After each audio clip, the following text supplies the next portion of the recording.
Hi students, today we are going to study about something that's very common. We're going to study about metals. You see, metals are useful everywhere. They're there in the electric bulbs that light up in our rooms. They're even there in the gold and silver ornaments that we use.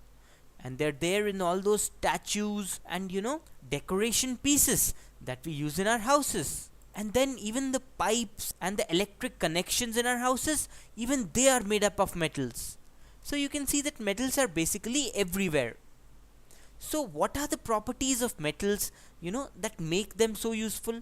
For example, metals are used in, electric wires in our houses. What is the special property of metals that makes them useful there? We are going to study about physical properties of metals in this chapter. We'll understand why gold is used in gold ornaments, why a certain metal is used in electric bulbs, why some metals are used in making pipes and some others in electric wires. Let's proceed and we'll understand much more about the world of metals. Now, before we try to learn the physical properties of metals, let us first try to rewind what we have already learnt in class 9 about metals and non-metals. So first of all, what do you think are metals? Let's define metals, so that we get a grasp of what we've already learned. Then we can proceed and learn about the physical properties of metals. Metals are elements that conduct heat and electricity, and they can be drawn into wires and they can be beaten into sheets. So, metals are basically those elements which have some special properties. We had learnt in class 9 that there are around 115 elements, in the periodic table. Out of these, metals are those elements that conduct heat and electricity very well. They allow heat to pass through them, they allow electricity to pass through them, and they can be drawn into wires. That is, you can make them into wires easily, or you can beat them and make them into sheets. So these are the special properties of metals. We learn in detail about all these properties as we move on in this chapter. Another interesting properties of all metals is that metals lose electrons in chemical reactions. They lose electrons and form positive ions. Understood? After all, electrons are negatively charged, so when any substance loses electrons, positively charged ions are formed, isn't it? So this is another special property of metals. They lose electrons to form positive ions. Understood? So this is what we had learnt about metals in class 9. Here are some examples of metals. Of course, you must have heard of all these examples. Gold. You've heard of gold jewelry. You've heard of gold coins. Gold is a metal. Silver. Again, silver jewelry, silver coins. Copper. Copper is used in so many places. Copper is used in making electrical wires. It is sometimes used in making statues. It's a very common metal. Aluminium. Your cold drink cans are made up of aluminium. We use aluminium foil to keep our food warm. So metals are everywhere. So this was a brief overview of metals. Let's take a look at non-metals. So what exactly are non-metals? We'd learnt about this too in the previous chapter. You see, basically, all the elements which exhibit the exact opposite characteristics of metals in the periodic table are non-metals. So, non-metals are elements that do not conduct heat and electricity. They cannot be drawn into wires and they cannot be beaten into sheets. That's fascinating, isn't it? So basically the properties of metals and non-metals are opposite to each other. In fact, even the name, non-metal means that which is not a metal. Simple, isn't it?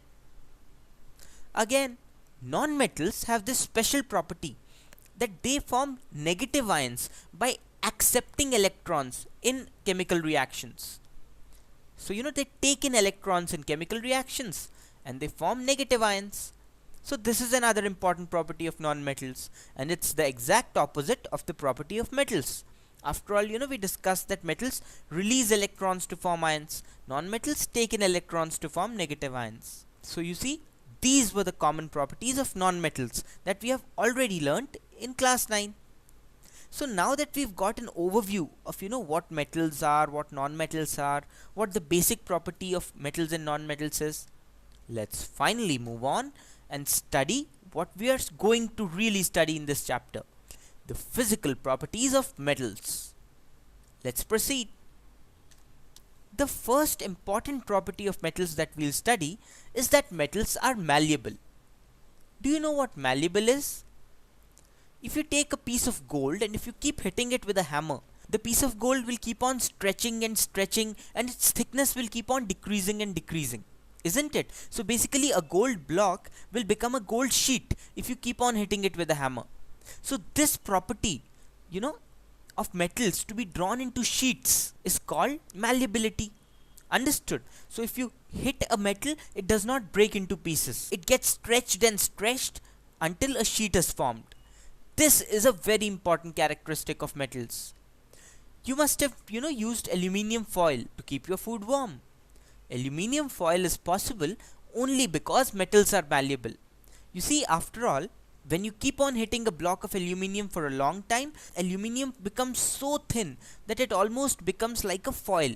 And this foil is what we use to keep our food warm.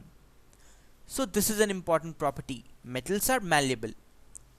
Now, how malleable are metals, and what is the most malleable of all metals? The interesting fact here is that gold is the most malleable of all metals. How malleable is it? If you take one single gram of gold, that is 0.001 kg of gold, did you know that it can be beaten into a thin sheet that can cover a very large table? Just one tiny gram of gold, one tiny gram of gold is extremely small in size. It will fit between your index finger and your thumb. It will be very, very small. But when you beat it into a sheet, it can form a sheet which is 1 meter square in area, or large enough to cover a very large table. Understood? So there you go, you can see how malleable gold is. No wonder then that gold is the most malleable of all metals. So this was the first property of metals. Let's move on to this next property. The next property of metals is that metals are ductile. Do you know what ductile means? Let's take a small piece of gold. Now, let's stretch this piece of gold. Let's pull it from both sides. As we pull and pull and pull, the gold slowly, forms a thin wire. And if we pull it for a long time, we get a complete gold wire. Ductility is the ability of a metal to be drawn into wires. Understood? So, if you take a metal block and if you apply enough, stress on both sides, the metal will soon become a metal wire. This is a special property that is unique to metals. Understood?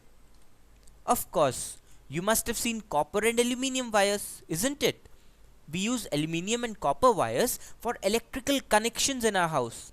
If you take any electrical wire, and if you rip open the plastic coating of the wire, you will see either copper or aluminium.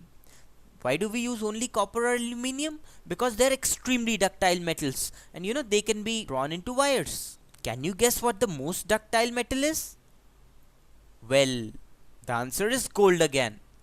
Gold is the most ductile of all metals. The fascinating fact again is that if you again take just 1 gram of gold, one tiny gram of gold, it can actually be stretched into a wire that is 2 kilometers long. Isn't that just amazing? 1 gram of gold is so tiny, and you can stretch it for 2 whole kilometers. So that is how ductile metals can be. Understood? So this is a very interesting fact.